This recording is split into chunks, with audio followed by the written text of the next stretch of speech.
How to add baggage on Hawaii Airlines. Hello guys, welcome to another tutorial. In this tutorial, I will show you how you can add baggage on Hawaii Airlines, and there is how to go about it. The first step of adding extra baggage to Hawaii Airlines is majorly by checking in online at least 24 hours before your flight's departure.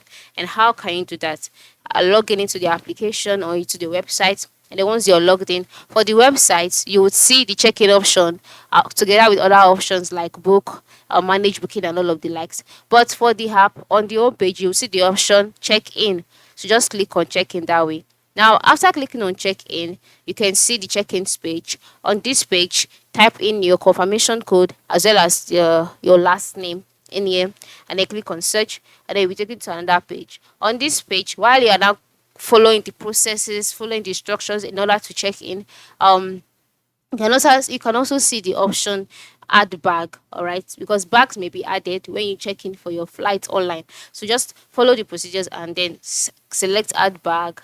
Follow the instructions and the prompts required, and then just like that, your bag or extra baggage will be added to your flight. It is so simple. So find your way to the check-in tab and carry this out.